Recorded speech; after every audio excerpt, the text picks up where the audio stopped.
quem vem acompanhando as discussões na área de tecnologia nos últimos tempos, uma das grandes discussões que teve foi o time do Amazon Prime que disse que moveu de microserviço para monolito e economizou 90% em gastos com infraestrutura e tal, além de conseguir escalar muito mais. Eu fiz uma análise disso, né, e eu falei, pessoal, não é bem assim, leiam as entrelinhas. Eles foram de nanoserviços para microserviços. Só que não teve muita gente também falando sobre isso. Agora saiu um artigo no The New Stack, onde eles entrevistaram arquitetos da AWS e tal, para deixar isso bem claro, e é bem interessante, tem bastante coisa que a gente pode aprender daqui.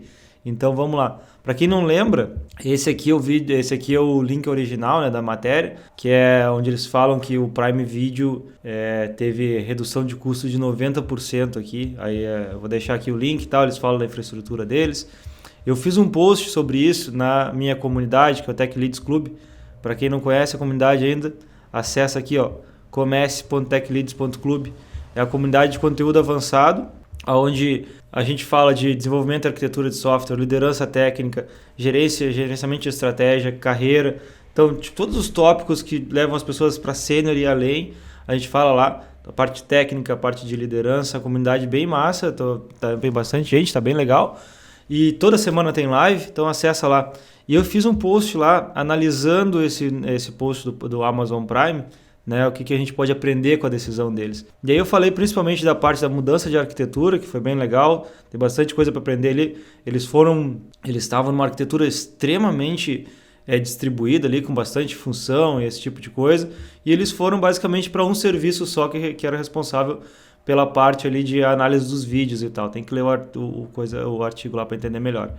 Aí eu falo um pouco da solução e eu chego na conclusão também onde eles não foram exatamente para um monolito, eles foram para um microserviço, né? Que antes eles estavam muito, muito distribuídos. Isso é que é uma coisa interessante para discutir. E aí agora nesse artigo do The New Stack, eu salvei algumas coisas aqui para nós dar uma olhada, também eles chegam nisso, né? Claro que eu não vou ler tudo, obviamente, eu deixei algumas coisas salvas, ó. Aqui está o Adrian Cockcroft, que ele era VC de Cloud Architecture Strategy na AWS. E ele fala que isso definitivamente não é uma migração de microserviços para monolito, né? Tipo, tá bem claro isso, mas é verdade. Aí ele fala aqui, ó, isso é uma migração de Step Functions to Microservice. Ou seja, ele está usando Step Functions, tipo lambdas, né, para microservice, que é exatamente isso, né? Só que no contexto deles, talvez ter um serviço responsável por uma coisa já é um monolito, de tão distribuído que eles são. Então, até a mentalidade deles, assim, a gente tá um pouco mais um micro do que a nossa, né? E aí uma coisa que eu achei interessante desse cara, desse VC de Cloud Architecture, é que ele fala aqui que Step Functions, elas deveriam ser usadas mais como uma estratégia de prototipação, né? E serverless e Step Functions deveria ser uma estratégia de prototipação, mas não para usar naquela escala. E aqui ele fala que Step Functions na Amazon nunca foram intencionadas para rodar processos na escala de tipo um evento da NFL. Que eu achei interessante, então, mas qual é a escala para rodar Step Functions? Então, tu monta a tua arquitetura em cima de algo que é extremamente custoso, né? Tu tem já os problemas de network, um monte de coisa, e tu não pode rodar em grande escala. Foi a limitação que o time da Amazon também chegou lá, né? Chegaram a uma limitação de infraestrutura por causa das Step Functions. Foi bem interessante.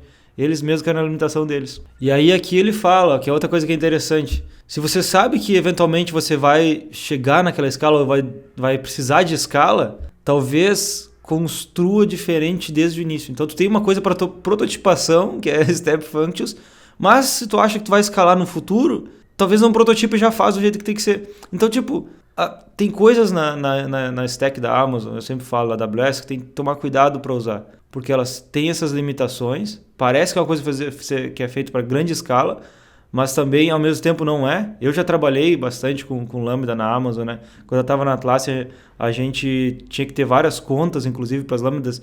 A gente era o maior usuário de Lambdas de toda a Asia Pacific lá e tal. Então, eu sei de algumas limitações, mas tem, óbvio, muita coisa boa, mas tem que cuidar bastante. Então, tem bastante coisa pra gente aprender aqui. Aí, outra coisa que ele fala aqui também, que é interessante, né, quando a gente começa a distribuir processos, é que um monte de workloads, eles custam mais do que um, né, coisa só para rodar, tipo um serviço, tá? Essa é uma coisa pra gente pensar. Aí depois, continuando, a gente chega aqui na parte que o co-creator do Kubernetes, o Brandon Burns, ele fala sobre a definição de microserviço, que também é uma coisa bem engraçada, né? Mas aí ele fala que ele tende a pensar mais em termos de capacidades e funcionalidades, né? Tipo escala e tamanho de time, para mapear esses serviços, que eu acho que faz sentido, né? É como, por exemplo, aqui ele fala de orientação a objetos, né? Tu não vai ter um método cat and dog, por exemplo, ou uma classe cat and dog. Tu vai ter uma classe cat, uma classe dog, né? Então, esse nível de separação que eu acho que faz sentido. Aí mais abaixo tem uma coisa que eu acho bem interessante, que eles falam da reação das pessoas ao blog da Amazon e tal, dizendo que microserviços vão morrer e esse tipo de coisa. Eu não estou defendendo microserviços aqui, sabem que eu falo muito de não usar microserviços quando não precisa. Mas eu acho que esse blog da Amazon, muita gente usou como uma carta coringa para falar mal de microserviços sem realmente ter entendido as entrelinhas. E aqui ele fala muito disso. Tipo, ele fala que as pessoas usaram isso, né, para criticar microserviço e tal, mas o problema não é o microserviço em si, é uma decisão ruim de arquitetura, a decisão de usar a coisa errada no momento errado, né? Foi a decisão que o time da Amazon fez, foi a decisão que muita gente faz, eu vejo muita empresa pequena indo para microserviço e tal, que não precisa, depois faz o que? Critica microserviço, mas não é. A crítica tem que ser a decisão errada de arquitetura que foi feita.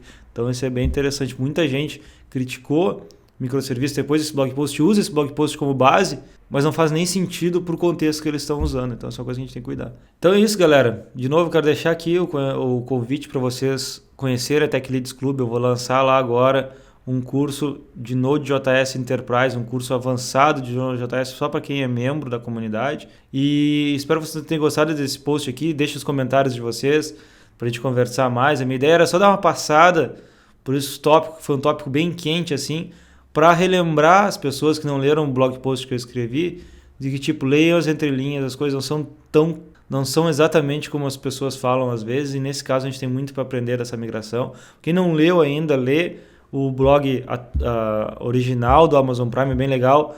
Depois lê esse aqui que eu vou botar também, vendo esse vídeo, vai ser bem útil para vocês. Beleza, galera? Até o próximo vídeo e valeu!